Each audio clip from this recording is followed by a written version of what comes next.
Coming to you live from Anatomy Park, we're having a blast riding the Bone Train. Don't you want to ride the Bone Train? Either way, this is Interdimensional RSS, the unofficial Rick and Morty podcast. Ah, yes. One of my favorite bits in this episode. Welcome, everyone, to Interdimensional RSS. I am Travis. I am Brandon. Hey, you know that intro, the thing about that intro was I started reading it. Well, I didn't, like, the document was open, but the document was like scrolled to the very bottom. So I'm like, roll wheel up and up and up, up.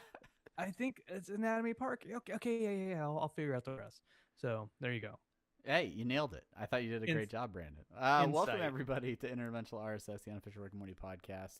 We're so happy that you are joining us every week to go through season 1 of Rick and Morty as we await the 2-year, decade-long gap between season 3 and 4. Who knows? No one can say, Brandon. Mind when the season gap. 4 will be here. Mind the gap. We're already getting into so many moments from this episode. But before we go full speed into Anatomy Park, let's get some housekeeping out of the way. First off, if you're new to the show, if you're not following us on social media, well, welcome to Unity, and you can follow us on Twitter at Rick and Morty Pod, over on our subreddit rickandmortypodcast.reddit.com. Brandon, you keep zooming in your camera and it's tripping me out. Follow us on Facebook, facebook.com/rickandmortypodcast, or send us an email at rickandmortypodcast@gmail.com. We got a couple of emails we're pretty excited about that we're going to talk about at the end of the show. If you want a t-shirt, head over to TeePublic. You can get to the link from our website, apatheticenthusiasm.com. And then to the patrons out there, thank you so much for supporting the show. Those are the guys and gals that are actually getting to see Brandon zoom in and out on his camera, checking out video versions of this podcast for $5 a month. Yeah, so thanks, everybody. Yeah, good call, Travis. Hey, I want to do something special right now, Travis. Can we pause and see if your microphone is picking up shitty audio like I'm hearing? Absolutely. All right, Brandon. It's time to get this show on the road, and as we do with every episode, it's time to get into our first segment, semi-pertinent news. Semi-pertinent news. It's a news that's only semi-pertinent. Semi-pertinent news. We're not talking New York Times or the Washington Post. We're talking about things we saw on Twitter. Semi-pertinent news. Here it is. In a slow news cycle, if you will, where there is not a lot of stuff going on Rick and Morty related. We have a few, I don't know, semi-pertinent things to talk about. Brandon, what's first up on the list this week? A handful of semi-pertinent things. Okay, first up, we'll just get it out of the way. In past episodes, we've had this news at like the bottom for some reason, but let's just get it out of the way. There's Pop Funko news. Hey, there are more Pop Funkos. I got my brand new Funko Pop Pickle Rick hiding out way up there. Oh, way up there. Yeah, nice. Yeah, you know, you take your stuff out of the boxes. Like I leave all mine in the box. You can see my Pickle Rick right there. There he is. For those of you who get video. Yeah, I don't. My son earlier today, actually, this side note, I won't stick too long with it. He's like, "Can I play with these toys? Can I take them out of the boxes?" I'm like, "No, you're not my son."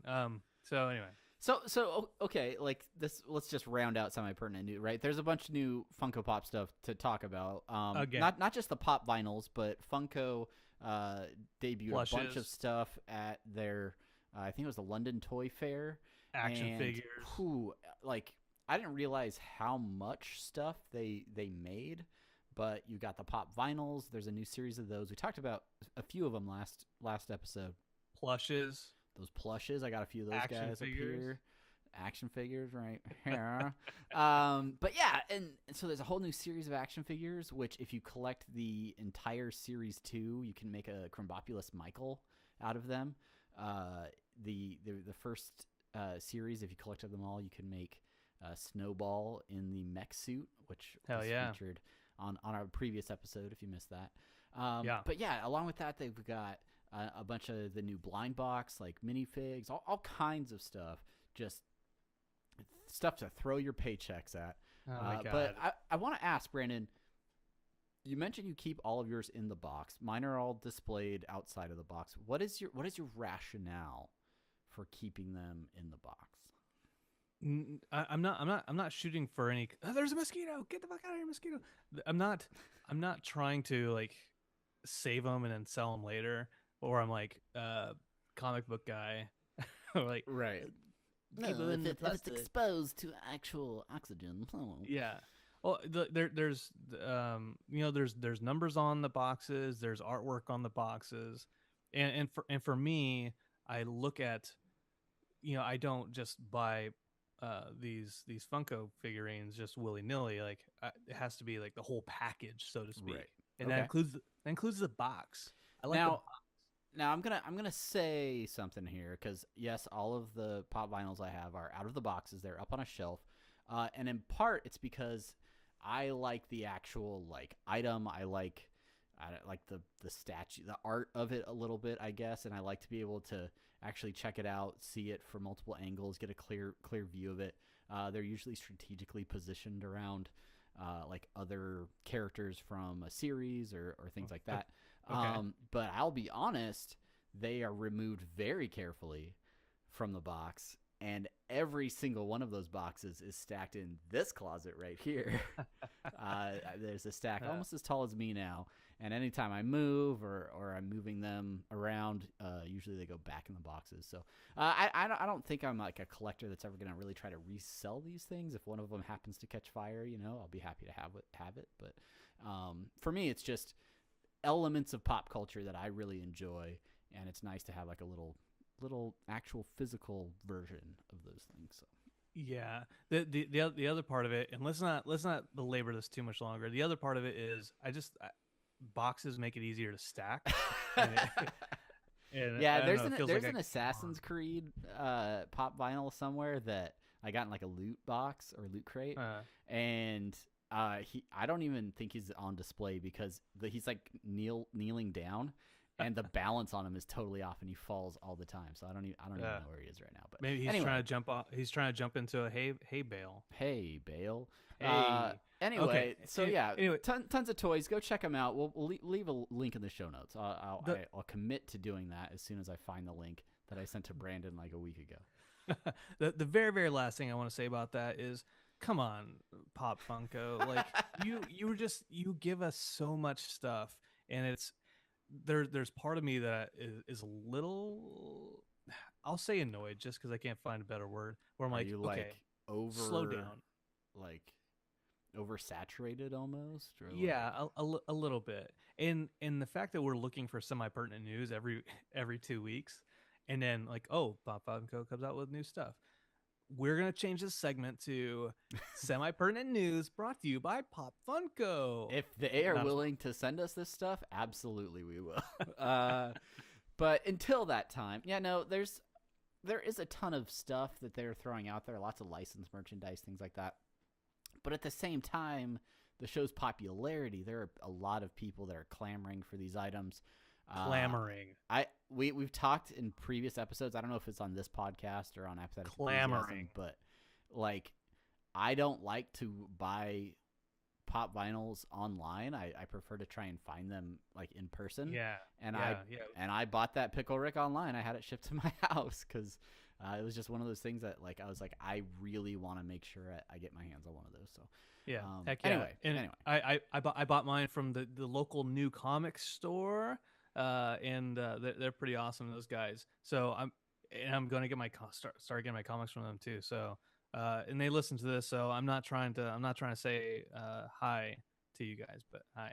Anyways, okay, moving on. Next little bit of news. Speaking of Pickle Rick, Trarbus. All right. Okay.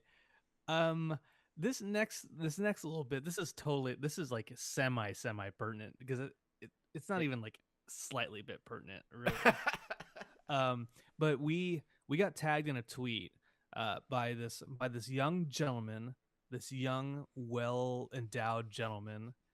His name is at you can find him on Twitter at Billy King Triple X XXX. And he went to the porn star. only if you're over the age of 18 though. Oh yeah, only. He went to the this convention. I think it was in Vegas. I'm not sure, but it was an adult convention for Yeah, it was like an adult film convention type thing. yeah. I think this guy may, I don't know, lend his Be in films, professional talents to perhaps this sort of thing.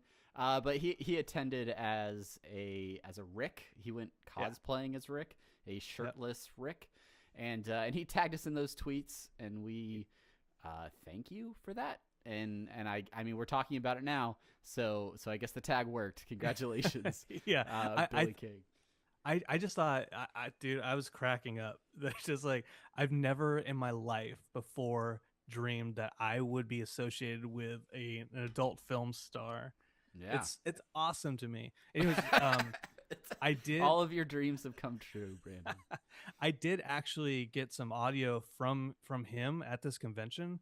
So check this out. Here he is. Here's Billy King Triple X, aka porn star Rick.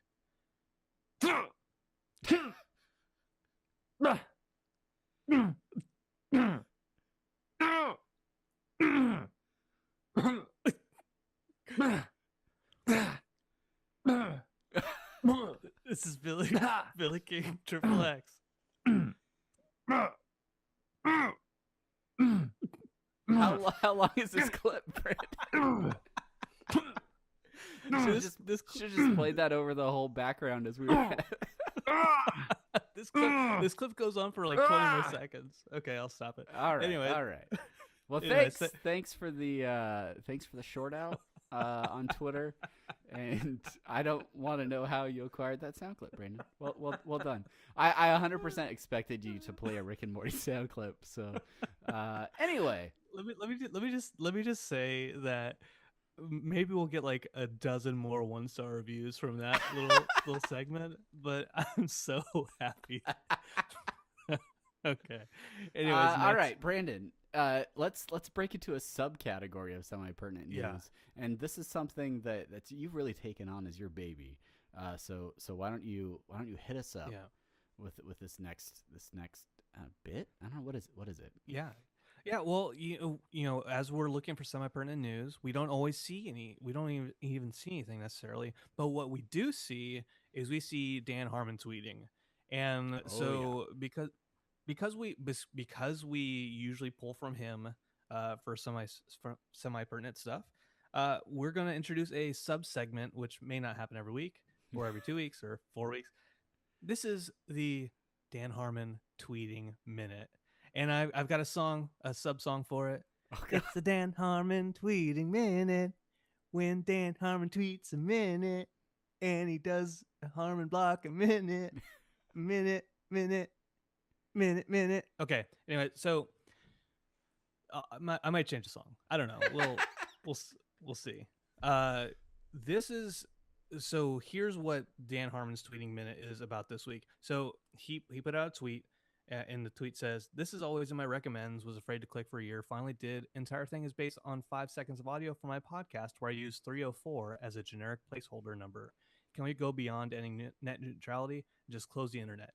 And basically what it is he linked a video that was on his YouTube where a guy he pulls a little bit of a clip of Dan Harmon talking over it on Harmontown, and then makes like a 5 to 7 minute video about why Dan Harmon doesn't like the episode, which is the Vindicators episode. I'm gonna play just a real quick clip, Travis. I did my homework. Here, just real quick clip. Here's what Dan Harmon, co-creator of Rick and Morty, had to say about the show's episode 304, Vindicators 3: Return of World Ender. Go finish editing episode 304. It's the worst. It's my fault. It's going to be the worst episode of Rick and Morty ever. Okay, so that was the entire clip that the guy pulled from, and so so he goes on, the guy who does the video, he goes on to talk about how like Dan Harmon does the hero's journey and the story circle and all that type of stuff. And it's actually a pretty, a pretty good video of why Vindicators isn't a great episode in that way. Right. But he uses that like real quick, like 5 seconds to make his entire case. Now, my thing is, for me, like, if you didn't try to make a case for it and it was just this guy's opinion of why this episode's not that great, it would have been fine. Sure. But yeah. But anyways, that's all I wanted to say about that. All right. There was one more thing. Dan Harmon also tweeted something about there's no contracts for season 4 and he's not writing. It's nothing really important.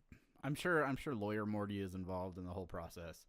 At this point, I'm not scared at all about them coming to an agreement, figuring out a contract. I just think that there is legal stuff in the way of it, and the people that are good at legal stuff will deal with that. Yeah. And then the people that are good at writing Rick and Morty will wait for their lawyers to be done. And then they'll get back to writing Rick and Morty. So You're absolutely right. Yeah. Absolutely right about that, Travis. You must be in the contracting world, because I feel like you have insight. No, sorry. Contracting insight. No, not a bit. Anyway, for those of you expecting the Blood Dome Battle League to happen right now, what we want to do is we're so eager to get into the main thing that we've moved the Blood Dome Battle League towards the end of the show. So if for like the two of you that are here strictly to see how the Blood Dome Battle League panned out, then stick around. But before we get to that, it is time, Brandon, for the main thing. It's the main thing. It's the main thing. Oh, wait, no, I messed that up. Do do do do do do do do do. It's the main thing. Do John Williams. It's the main thing. All right, The not your main best. thing. Not your The best. main They can't all thing. be winners. I'm not done. I'm still getting my groove. The main thing. I'll be back. You let me know when we're ready. Anyway, That's right. Let me apologize. I apologize to everyone out there. You're expecting something great, fantastic, and I let you down. I let you down, and You're as a owning sign your of mistakes. attrition. It's 2018. I'm proud of you, Brandon. It's great. No regrets. All right, it's time. Let's talk about some Rick and Morty. Working our way through season 1, we are 3 episodes in. Here we go. Anatomy Park. Yeah. One of my classic faves, I think. For a variety of reasons. This was originally aired December 16th, 2013, written by Eric Acosta and Wade Randolph, directed by John Rice. Right. Brandon, who directed our last episode as well. Lawnmower Dad. Yeah. Let me. So I wanna make a point. It's like real quick aside. Anytime I think about Anatomy Park and Lawnmower Dog, I know they're separate episodes, but I get them confused because Futurama has Jurassic Bark. Oh, okay. Yeah. And so in my head, I always have to like take an extra few seconds to distance myself from the two of them. Like, no, this Futurama, Jurassic Park, Anatomy Park. Peeling back the curtain here a little bit. Lawnmower Dog, yeah. Anyways, do you want to roll through the synopsis real quick? Yeah, absolutely. So this real quick synopsis. Thank you, Reddit. You doing the hard work and giving us a synopsis to read. On Christmas, Rick sends Morty inside the body of a homeless man to save his life. A parody of Fantastic Voyage or Interspace. That I added the Interspace part. But inside the man's body is a microscopic enclosure called Anatomy Park, a parody of Jurassic Park. I'm not sure if you knew that, which houses various deadly diseases that escape their enclosures. Back at the family home, Jerry's parents visit, and the family attempts to bond without electronic devices, while Jacob can bond with just about anyone. Heyo. Very interesting that this is our 3rd episode of the series, and we already have our holiday episode, our Christmas episode, out of the way, like knocking it out quick. Yeah. I don't know, like, it aired December 16th, so the timing is right for a Christmas episode. Brandon, what are No, you keep doing? talking. Don't ignore me. I'm just trying to part my hair in the middle. Okay, yeah, I'll work on parting my hair as well. But yeah, so really interesting episode. We are continuing with this theme of pulling ideas out of pop culture. Obviously, we've got, you mentioned Fantastic Voyage or Inner Space. We've got Jurassic Park. And meanwhile, you have a B plot where we get to meet Jerry's parents for the first and only time so far in the series, and try to see a little bit more about how the Smith family dynamic kind of plays out. We get to see a little bit more about Summer and get more of a feel for just how Jerry can be. Yeah. You make the point about the Christmas episode really so early in the series already, and it's just you watch all these episodes all the way up till season 3, and you don't. And it's like it's kind of reverse, right? Well, I take that back because like Simpsons, they premiered with a Christmas episode. Yeah. So I guess that's not too far fetched, but this is even weirder because it's 3 episodes in. Yeah, we meet a bunch of characters in this episode that are maybe, I don't know how integral to the Smith family they are, but we never see them or hear from them again. Right. Yeah. You mentioned the grandparents, right? Jerry's parents. Yeah, and they mentioned early on when like it's been a really long time since they've come to visit.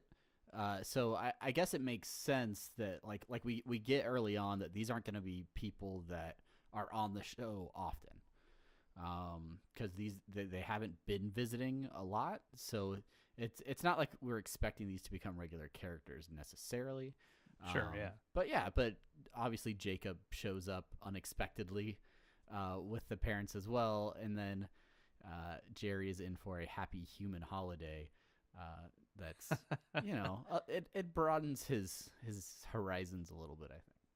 Yeah, and Jacob is such a kind of a weird character, but obviously this episode came out before Get Out was a thing, but yeah, but Jacob feels kind of Get Outy. Yeah, I guess I can see that. Yeah, I don't know.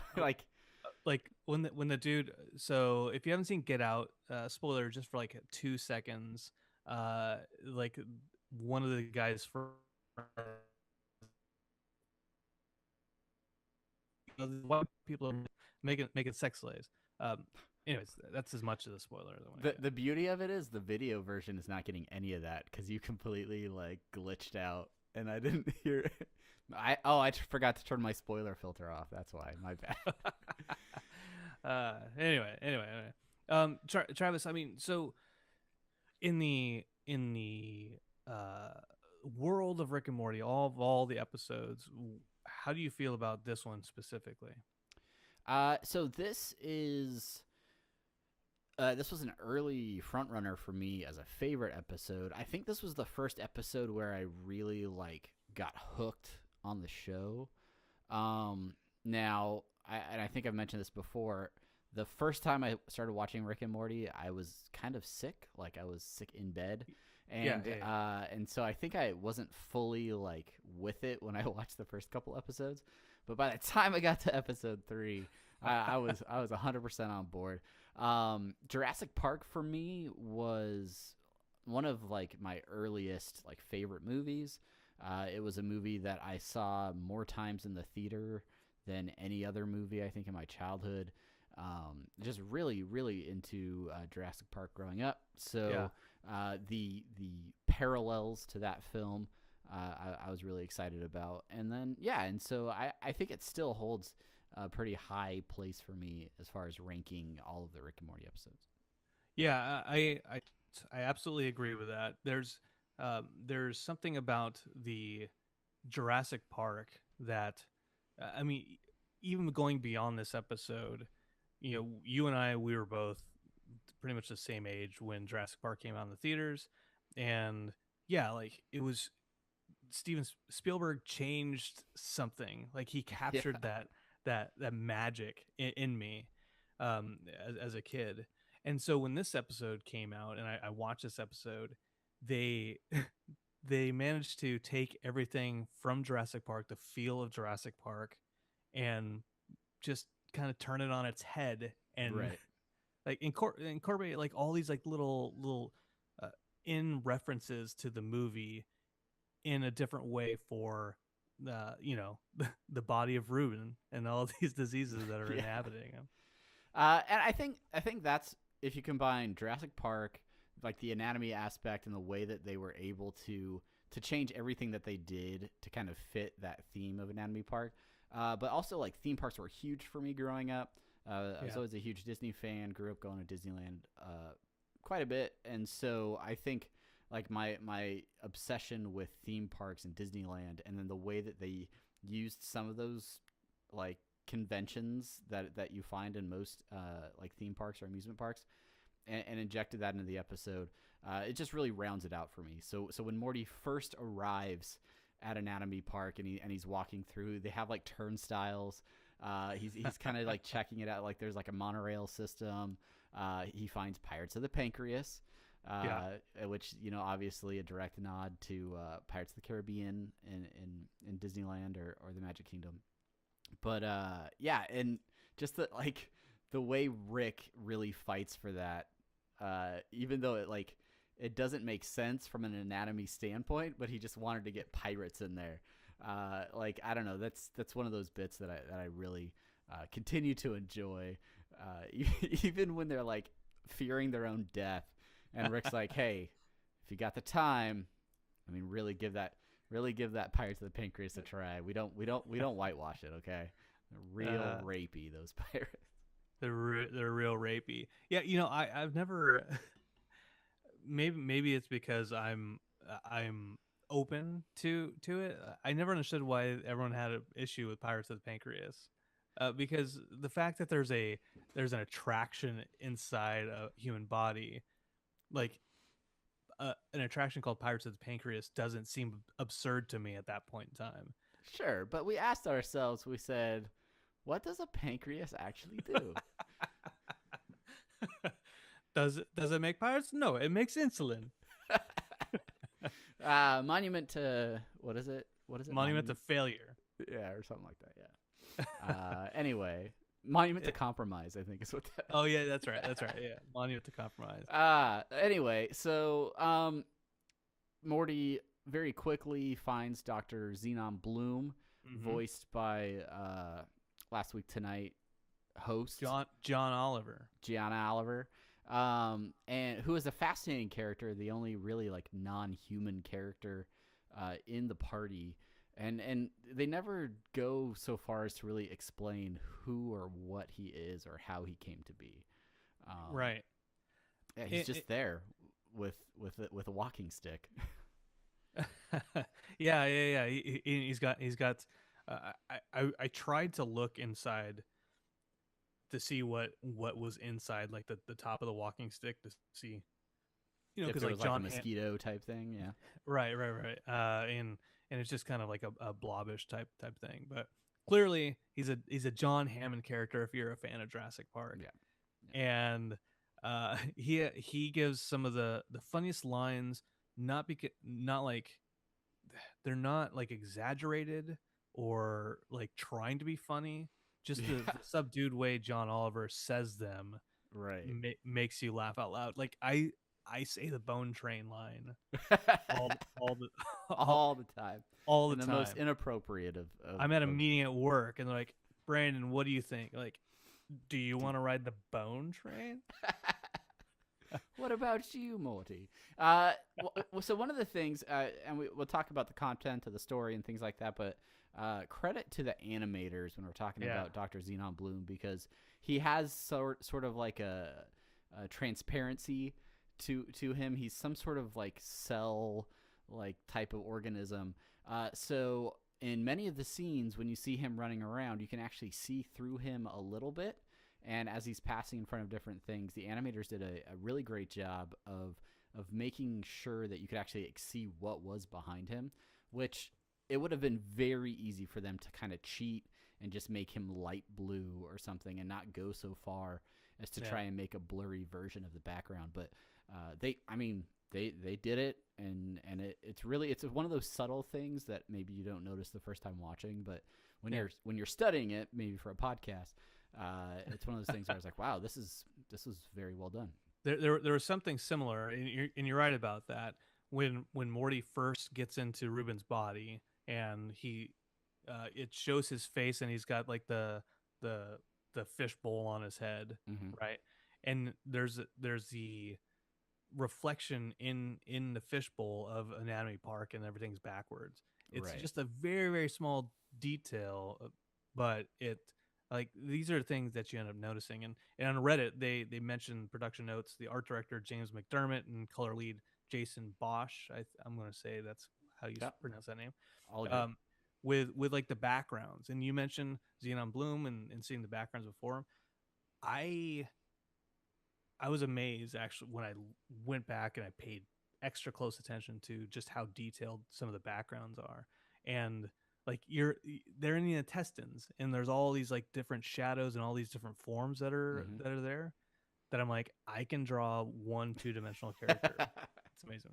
Wow. Yeah, and I mean, you're talking about a full like theme park inside of a human body, so there's a lot of interesting visuals to play around with in that. And when they go into the lungs and they encounter tuberculosis for the first time, and only time, I guess, all of those, I don't even know the anatomy term for all the little bubbles that are inflating with air. I'm an art major, not an anatomy biology major. Bubblies. Those things. But yeah, just there's a lot going on even in the backgrounds of these shots, and so very cool stuff. Yeah, very, very, very, very cool stuff. So we have the A. Would you would say the A story is Anatomy Park itself, right? Yeah, typically I tend to go with whatever Rick and Morty are doing as being the A plot. Even if they're not really in it so much. Even if they travel to Atlantis to get, mermaid puss. That's the A story. So our B story obviously is with Summer and Jerry and Beth and the grandparents, and celebrating their Christmas. Jerry's trying to get his Christmas celebration on. Drums. Christmas drums. Oh my God, yes. Drums being played by a boy. And Jerry, he just wants to have a good Christmas. Now, I noticed in the Reddit thread, like one of the first comments was talking about how they actually felt sorry for Jerry when in this episode, because like his parents are doing some weird stuff, right? And Jacob is your mother's lover. I tend to watch either from a chair or from a closet, usually wearing a Superman costume or something. And just how kind of sad his life is, even with his parents that he grew up with. Do you, rewatching this after all the different episodes, do you feel this is an insight into Jerry more so? Yeah, well, I think one of the big issues for Jerry in this, and I think we see Jerry get into this kind of trouble in future episodes as well, is Jerry is trying to force a situation to be a certain way. He has an idea in his head of how a Hallmark Christmas should be. And so that sort of vision doesn't involve everybody on devices. It involves everybody being together and being with family. So as soon as those expectations are taken off course and his parents arrive with Jacob, it throws a wrench in his whole expectation of him trying to force, this holiday experience. And I think throughout the episode, Jerry is forced to learn that, like, he can't control the situation. If he wants to appreciate his family, he needs to appreciate them for who they are, whether that's them wanting to be on cell phones or them wanting to bring someone into their open relationship in retirement. Yeah, yeah, yeah. Do you think his parents have kind of contributed to his The control way he issues? is. There are some people that on Reddit and in other forums have said that the way that Jerry's dad sort of contributes to their relationship, being passive and more of an observer, somehow may have a trickle down effect into how Jerry is in his relationships and sort of just the way that he lives his life. I don't know if that's true. I don't necessarily think so. Do you think Jerry and Beth will someday get to a point where they too have a Jacob, and instead of Superman, Jerry's like, I'll do the Flash, like, quick in and out. I don't know. I don't know. I don't think so. I think Jerry's too kind of obsessed with Beth to let somebody else ramrod. Yeah, I think he'd grab a shotgun and we saw that in the pilot. But yeah, what I want to know, Billy King, Triple X, you tell us if you will be Beth's Jacob. There you go. But yeah, and a porn star. Okay, whatever. It's interesting how we get through this episode in the B plot, where everyone is sort of experiencing this real human like holiday, and everybody's dealing with drama and relationships. And as that happens, as the thing that really Jerry was asking for at the beginning of the episode, he retreats to an office or man cave, whatever it is, and just starts watching TV. So he decides to leave that experience to go just watch the news, which is where we see a gigantic Reuben floating in space, which we'll link up a little bit more as we cover the A plot. But yeah, it's interesting that like eventually they all come around in the end to just, let's get our devices back out. Let's kind of just do what we want to do, and Jerry kind of gives up that control over the situation, and that's when I think he's finally content with what's going on. Yeah, and the very last little scene of the episode, before the post credit scene, is when Rick and Morty come back, and they're like, what the heck is this? And Jerry just kind of he's like sitting on the floor with his device, and he just kind of shrugs at the camera. Yeah, breaks that fourth wall a little bit.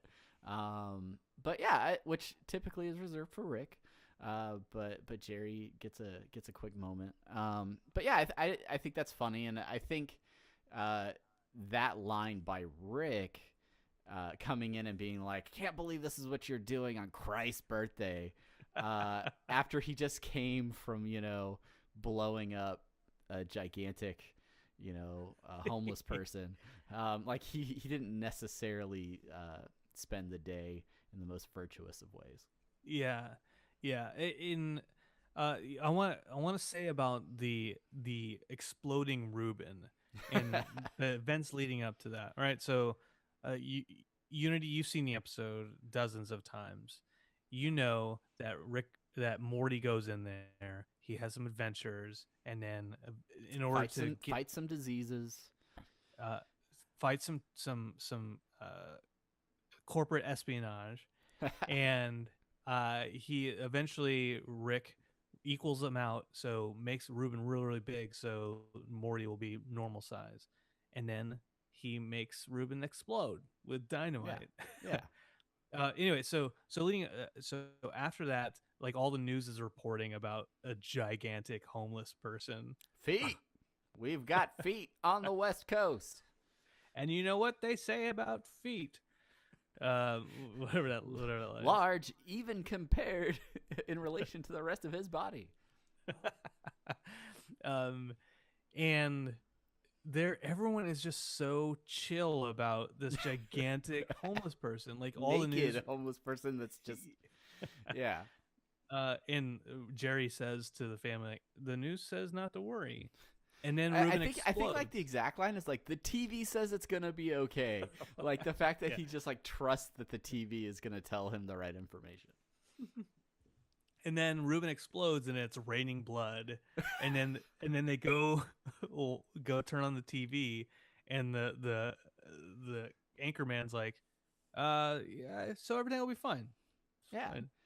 Yeah, blood and viscera rain down on the country, but I think everything's gonna be okay.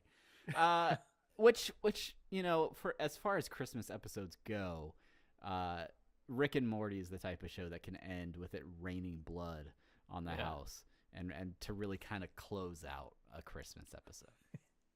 Absolutely, Travis. Okay, so let's go back inside the body of Ruben here. Here's a question for you, Travis. A Reddit discussion point. That's not the official music. What's your favorite disease creature of all of them? You got gonorrhea. You got tuberculosis, who lost to Jaguar the other day, as we know. Hepatitis A, hepatitis C, gonorrhea. E. coli and E. coli. Oh yeah, E. coli. E. coli is a weird one. They don't get a lot of stage time. They take out Dr. Bloom, R.I.P. But I think is it hepatitis C that is doing most of the chasing throughout the episode? No, that's hepatitis A. That's Hep A. Yeah. I think that's probably my favorite one.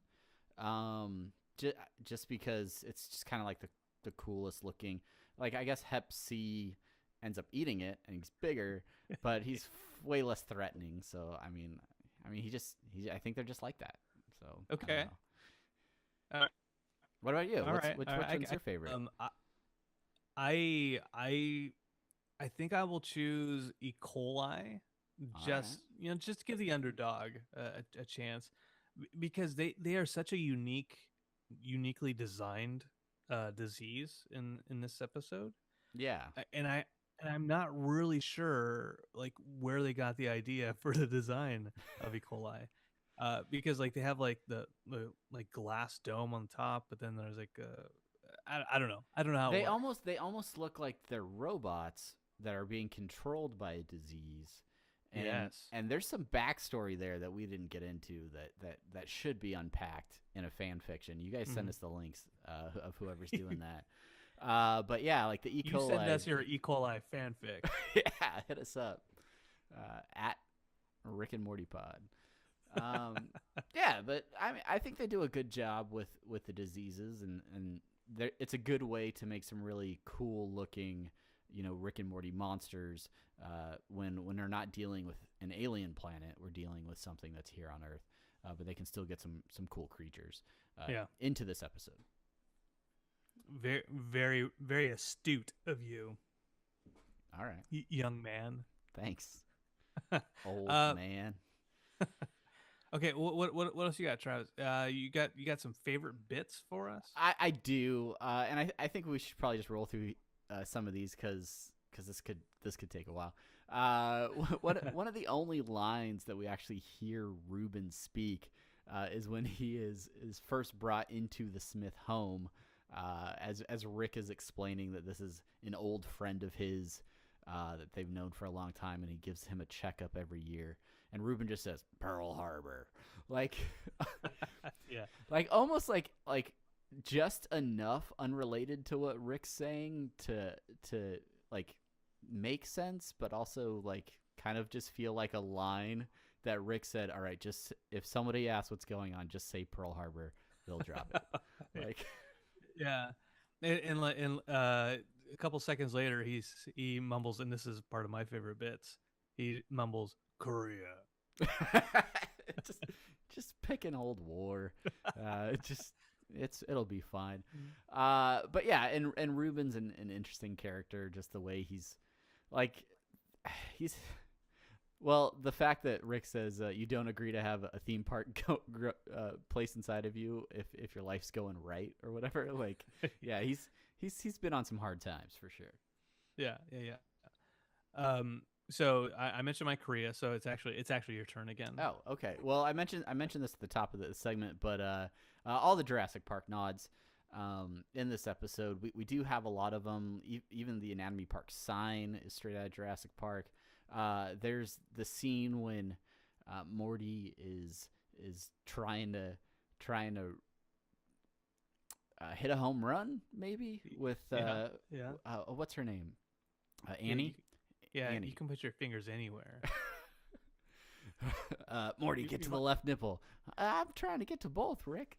But anyway, where they're in a theater where like Ruben is like, "Hey, you're inside of me," right? And it's like an animatronic thing. But it totally reminds me of that scene in Jurassic Park when the DNA is like explaining how Jurassic Park was made right. and how they made the dinosaurs. DNA. Exactly. So I just love all of those little things that they do to link it back to Jurassic Park. Yeah. And so every time one of those pops up, I give a little giggle. In that same scene, Dr. Xenon Bloom is eating ice cream. just so much. He's got like piles of it. Just so much. And that's a reference to Jurassic Park too, when John Hammond is eating ice cream with Dr. Sadler in the whatever, the visitor center. hiding from raptors or something like that. Yeah. So along with that, maybe all our favorite bits are Jurassic Park nods, but when Hepatitis C eats Hepatitis A and then gives Morty and Annie a thumbs up. Yeah. And, like, was there some kind of relationship we had with each other? And like, maybe he was just always a good dude. I think they're just good guys. Like, I think they're just like that. I thought I love that part, especially like now with Jurassic World, and right, yeah, like where all of a sudden the T-Rex is it's like the hero. Yeah, he's like everyone's friend. They're like, oh, there he goes T-Rex. He's just teaming up with a raptor. Just T-Rex singing about what he sees, just stomping along. So I love that part. And moving over to like the history of like theme parks and my fascination with Disneyland. Obviously, they have lots of people in costume in those theme parks. People portraying characters. And not to be outdone, Anatomy Park also has their own mascot character that's there. And I don't know that they ever say his name in the episode, but he comes into the lungs and takes his like mask off, and there's almost a spot-on caricature of Rob Schrab, who may also do the voice of this character. I'd have to fact check that, but I'm pretty sure his name is in the credits. So okay, well there you go.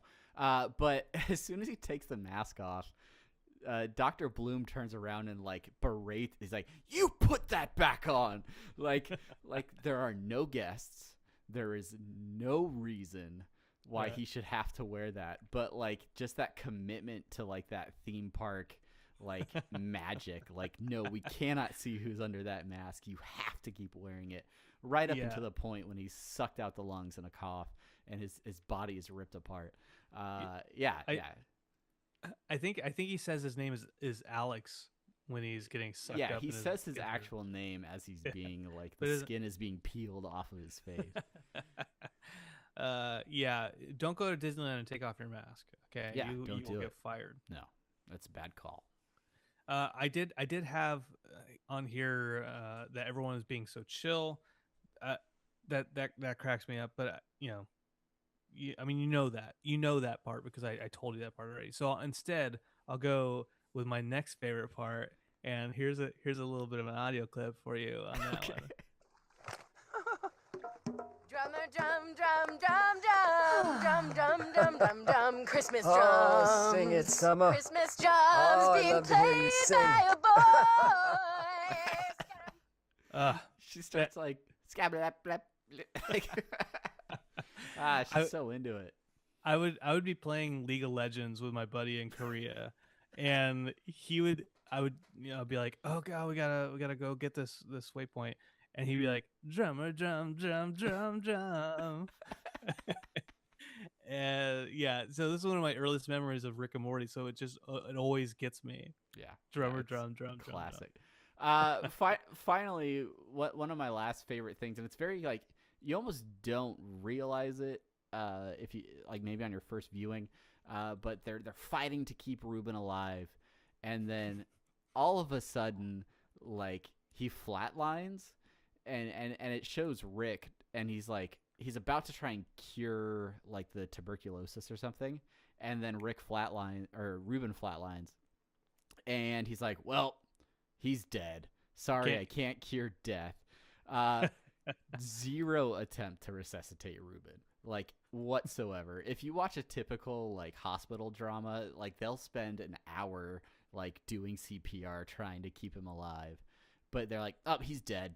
And he just goes and sits down and has a drink and recommends taking a tour over to Pirates of the Pancreas. Yeah, he zero effort. No, like and immediately he just gives up. And that's the thing. Like he's about to cure tuberculosis. He's like, and like with just like a spray gun. Like he's just gonna like, I'll just cure that real quick. Yeah, and like within a second of hearing the flatline beep, he's like, we're done. All right. We had a good run, everybody. Had a good run. Okay, well, so Travis, any other thoughts about this episode?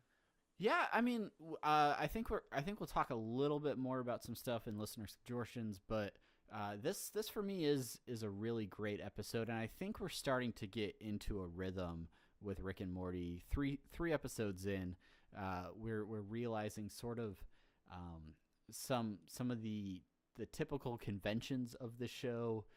Sort of the A and B plot is again going on here. We're learning more about the Smith family, but also seeing Morty kind of go out and grow as an adventurer.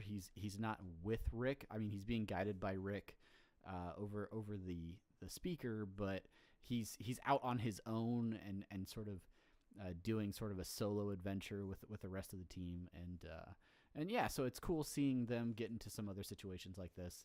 So many funny parts of this episode. So just it's a classic for me. Yeah, I think this is one of the. I'm just throwing it out there because I don't know, and I could be completely wrong, but I feel like this is kind of where the show splits off. This is like the last episode before there's like there are some really good ideas out there, but this is the last episode that like directly references and bases its entire plot on a specific reference a little bit. Right. Well, it's leaning really heavily on a couple of pop culture references. Yeah, and specific pop culture. It's not building the world or the universe of Rick and Morty as we know it now at the end of season 3. Like we've seen a little bit of that, but everything has pretty much existed on Earth or in dreams at this point, and so we haven't really expanded too far out of the Smith family household or their community on any episodes. Yeah, I mean that's not what I was saying, but that is also a good point. What are you saying then? Well, you just said. Well, like this is Anatomy Park, Jurassic Park. It's very specific. Okay. Like this is what this episode is tailored around, and like I say that, but then we did have Armathy and all that stuff in season 3, which is pretty obviously Mad Max kind of dystopian type thing, but. I mean, this is like Anatomy Park is a direct translation to Jurassic Park, whereas sure. Yeah. Okay. Anyway. Okay. You could say like, oh well, Westworld is a thing, or the Simpsons episode where they go to Itchy and Scratchy Land. one of my faves, where nothing can possibly go wrong. All right, cool. Well, that is our thoughts on Anatomy Park, and I'm sure Unity, you have plenty of thoughts as well. If you got a chance to go back and watch this episode, we'd love to hear either what your favorite parts were. If you have any other questions, hit us up. Oh, there it is. hit us up online. Let me finish my sentence.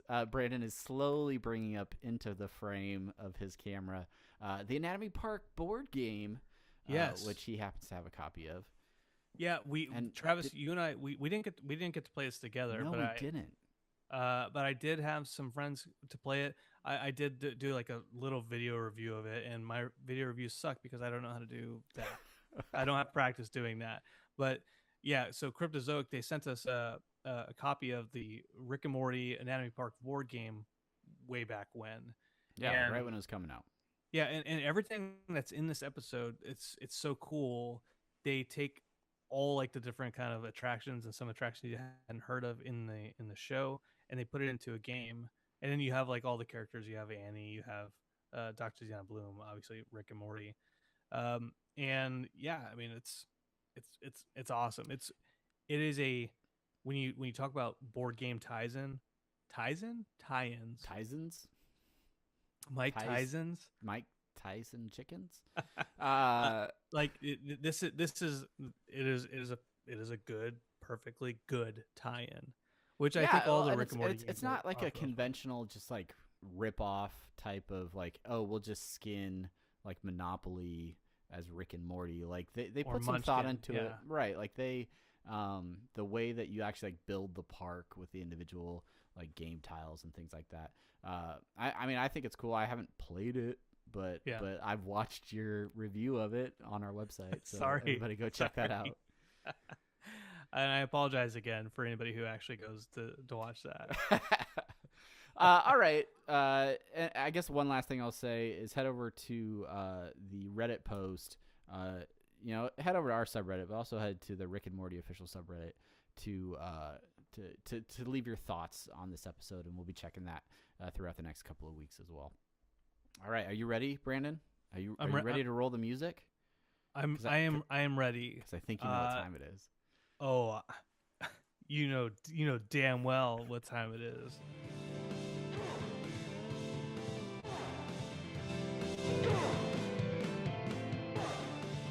It's time. It's time for the Blood Dome Battle League, of course. Ooh, you crushed a can. Look at you. Yeah. Look at you, I'm Crushy officially out of McCrusher. beer. Let's wrap it up, Brandon. Come on. Yeah, okay, so guys, Unity, oh my gosh, this was a hella of a fight this week. We had baby legs from Total Recall. Mm-hmm. Not Total Recall, what am I talking about? God, I'm stupid. Rixty Minutes. Yeah. And Dream Centaur, of course, from the last episode we watched, Jurassic Park. Lawnmower Dog. I know. See, I needed that second. Before we get into the results and before we get into the narrative, we did have some folks who responded to us, Twitter and on Facebook. Travis, you wanna hit some of those up? Yeah, let me see if I can try to interpret your Twitter names here. Heisleyan? No, Hi, hi Leanne. Leslie Ann. Hi, Leslie Ann. See, I'm really I'm really good at these. Hi, Leslie Ann said, if it was a fist fight, Dream Centaur would win, but Baby Legs has a gun and is trained to use it. He is a policeman after all. Mm-hmm. One gunshot, and this battle is settled. Not Real Jackson. Baby Legs is such a good detective. With enough prep time, he's got it in the bag. The Dark Knight. Hey, I can't argue. The world's greatest detective. Totsum, Dominic. Dream Centaur hands out the death sentence for sexual hangups in the pleasure chamber. Baby Legs coos when he walks. Dream Centaur greater than Baby Legs. Greater than 3 times. So greater than or equal, like greater than, less than, like the greater than, like the open part eats the bigger, right? That's yes. like the bigger yeah. number. Are we doing like basic elementary school arithmetic right now? Yeah, Are we going through this with you, Brandon? So if there's a greater than symbol next to a greater than symbol, does the one greater than symbol eat the other greater than symbol and become exponentially bigger? No, a black hole is created. And that's how black holes are created, Brandon. Soundgarden, typical.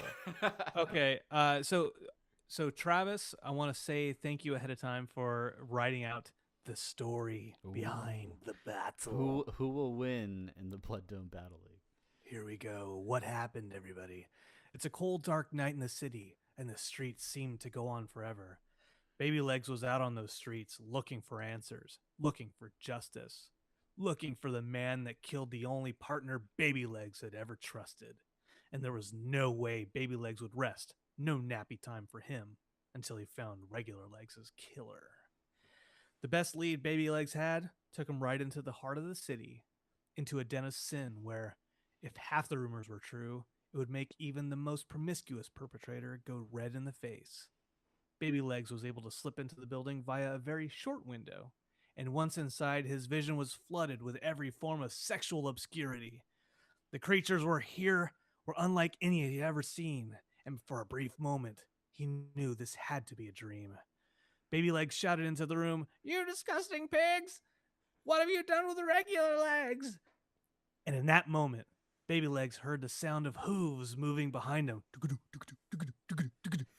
followed by a bellowing shout, "Sexual hang-ups in the pleasure chamber are punishable by death!" Baby Legs tried to spin around but lost his balance on account of his baby legs. It was too late. The Dream Centaur drove his spear directly into Detective Baby Legs, killing him. So yeah. So the results are in. Centaur wins. Centaur wins. He totally wins. This was a much closer vote than we had the first week we tried this. Yeah, it was almost neck and neck there for a while, and I gotta say I was pulling for Baby Legs. I was. Yeah, I was pulling for Baby Legs too. I'm a little, I was a little disappointed because I wanted to write wanted to write stuff about how Baby Legs had big dreams and and that like this was gonna be like kind of a change for him. And turns out nobody agreed with. Well, 40% on Twitter agreed. It was a 40-60 split over on Twitter in the votes, and then 33-67 in favor of Dream Centaur over on Facebook. Yeah, I mean, that's cool. That's cool. All right. No, it's great that everyone came out and they said, yeah, we'll vote and we're good. So I mean, here's our. Now I'm almost afraid to say this, Brandon, because I feel like I will sway the voting. I want you guys to all vote with your heart, unity. Don't let me negatively impact who you decide in the next matchup. But I would love to maybe have an underdog win once in a while, and I think Dream Centaur definitely seemed to be sort of the favorite to win this fight. So I don't know, maybe pull for the old underdog in an upcoming episode. Brandon, you seem to be scrambling somewhat off mic. Are we close to ready for revealing who next week's matchup will be? Yeah, we are close to ready. And it's really convenient because I just click the button, click, and so it's completely random. No one, I'm not making this up, and I actually did click the button on a website that I had out there. Anyway, so it's gonna be Fart. Oh, Fart. Okay. Voiced by Jermaine Clements. Yeah. Yeah. Of Flight of the Conchords. Fart versus Mr. Meeseeks. Ooh. Okay. Ooh-wee. And versus Mr. Meeseeks. Completely random. Yeah. It was programmed into it. Way to go. Completely random program. All right. So we got a Meeseeks. Okay. Let's clarify it because I know we're gonna get questions. Is it a single Meeseeks? Is it a Meeseeks box? Like what do we got here? Well, so here's the thing. I don't like to limit based off of like the parameters that we give out. Oh, okay. So I want to leave it to interpretation to whatever. Like, if somebody is like, whoa, oh, it's a Meeseeks box, or somebody hit the Meeseeks box and there's a bunch of them, or someone's like, let's just say Fart versus Meeseeks. Fart versus Meeseeks. Next week in the Blood Dome Battle League. Watch for the poll popping up on social media this week. There it is. Next week, Meeseeks versus Fart. Why is that so low? Why is the volume so low? I don't know why. All right, Brandon, it's time for our final segment on this episode, listener suggestions and short outs. First off, thank you patrons over on patreon.com for your support. If you're watching this, again, $5 a month gets you video episodes. Just almost every tier gets you access to our Discord server where we can chat on there, and we're looking forward to hopefully this week having our first live feed with a couple of patrons where we do sort of a special side episode and an interaction with them. So again, thanks to everybody over on Patreon for supporting this podcast. Yes, sir. Let's go ahead and start off with some tweets. The main thing is not the main thing. We pushed out a question, which is, what is, if you're bringing somebody into Rick and Morty, what is the episode that you show them? We've talked about it before, but we wanted to hear your thoughts, Unity. Yeah, this was like a trending post on the Rick and Morty subreddit, and then we ended up quote tweeting it, and we got a lot of good responses.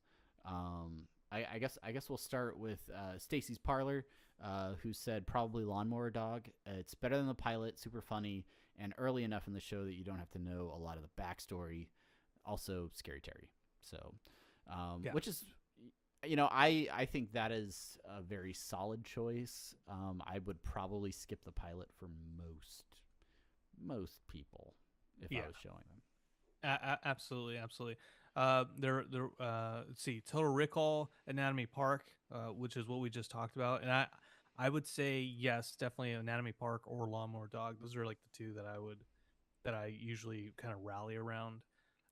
But Me Seeks and Destroy, that is I think by that point in time in the series, and we'll get to that here in a couple weeks, is the right amount of zany and kind of smart philosophical stuff to get people. And if they leave the episode thinking I like that, then they're in for the rest of the series.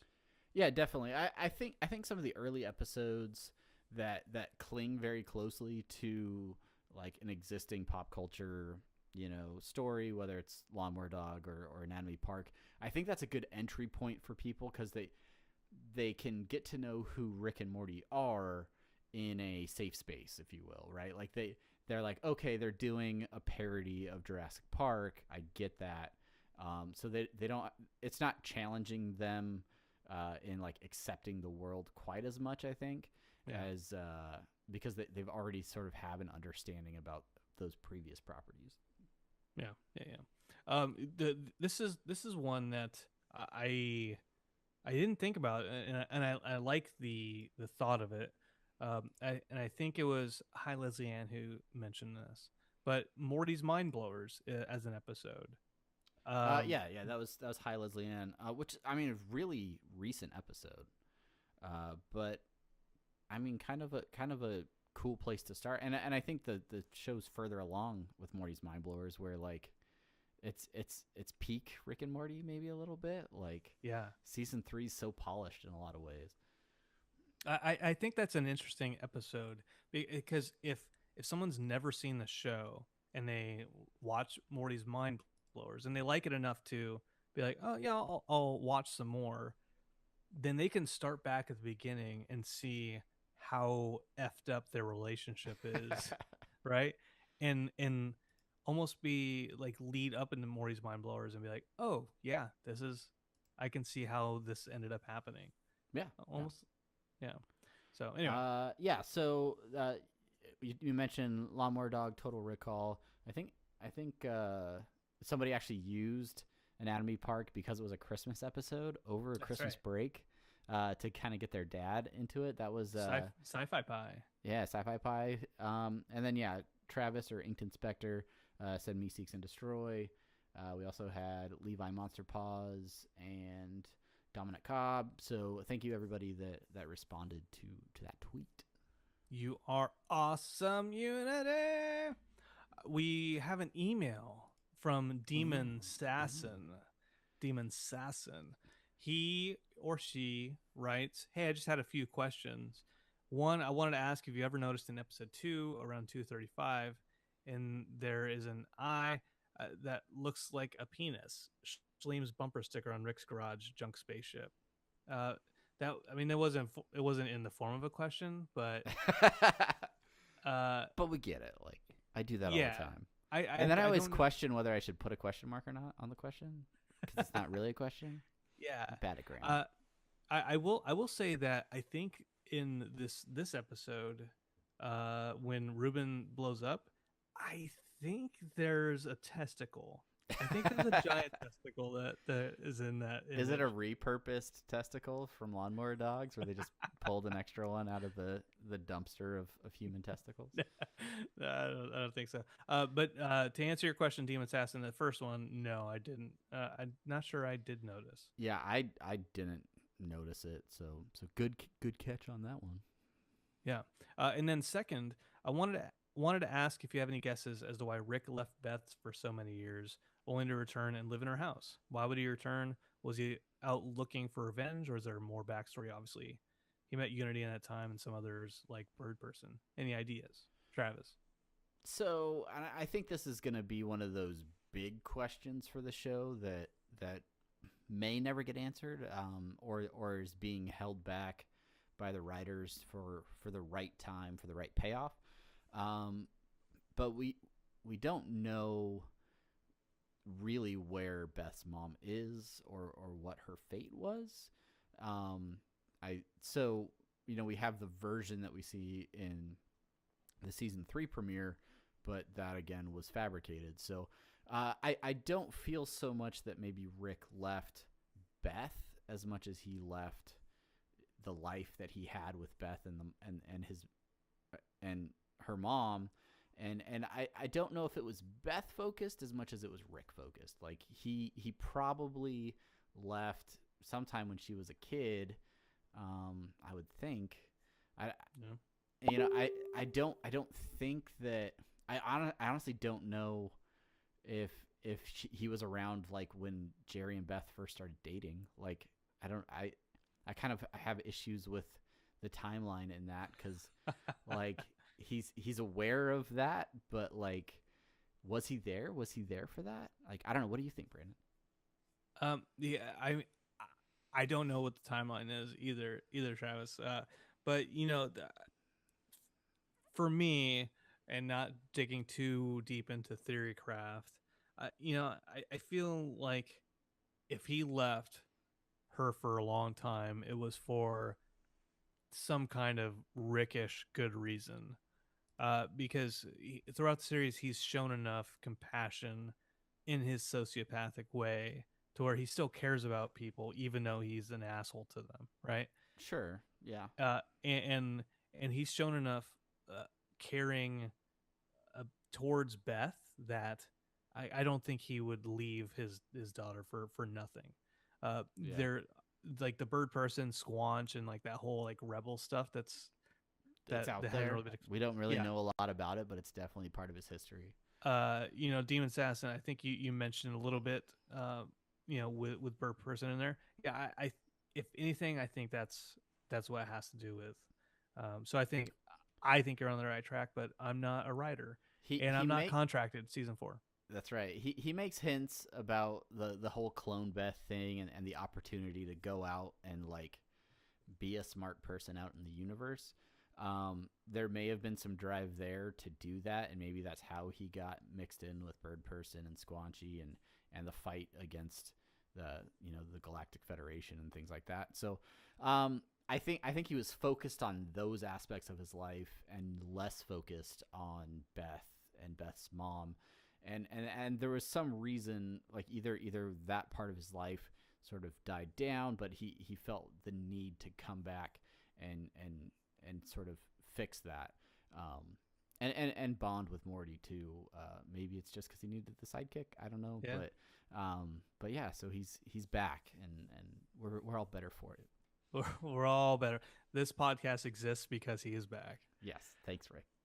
Okay, thank you, Demon Assassin, for the email, and for everyone else who shoot us an email, and we'll take a gander at it, and then we'll try to answer your questions in our half-assed, non-researched way. I mean, sometimes we do okay. Yeah, we do. Sometimes. Right? First, so now we're moving on to reviews. First review. I Play a Monk. That's their name on iTunes. These two are the Squanch. I love their Squanch and how they squanch about the episodes. I would love to squanch Rick and Morty with these two squanches in our eye holes. Then have a three-way squanch after. I love the squanch to these squanches as they make me squanch to myself and open my eye holes to squanches I never noticed. So thank you, I Play Monk. Travis, here's what I want you to do. I want us to do a Mad Libs. I meant to set this up ahead of time. I want to do a Mad Libs. Let's go through this. Just maybe two sentences, and change squanch to actual words. So these two are the stuff. I love their gumption and how they live about the episodes. Your turn. Next sentence. I would love to assassinate Rick and Morty with these two a-holes and our eye holes. Oh, two holes in one sentence. Then have a three-way brunch after. I love to lick to these music glacks as they make me dinner to myself and open my eye holes to Benedict Cumberbatches I never noticed. There you go. Perfect. And perfect we nailed review. It. We nailed Thanks, it. That's dumb, Brandon. Nicole Elizabeth Sevens says, it's the main thing. Brandon and Travis are absolutely hilarious. I feel like they're two of my friends, and my commute to work is dull without them. They offer great personal insights into one of my favorite shows, Never Stop Podcasting. Thank you, Nicole.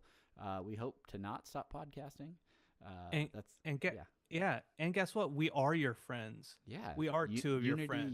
You're our besties. It's really nice to.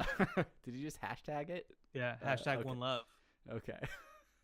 But it is a sincere honor for us and a privilege that we get to do this podcast, and that so many of you do appreciate it and enjoy it. So thank you to everybody that listens, downloads, subscribes.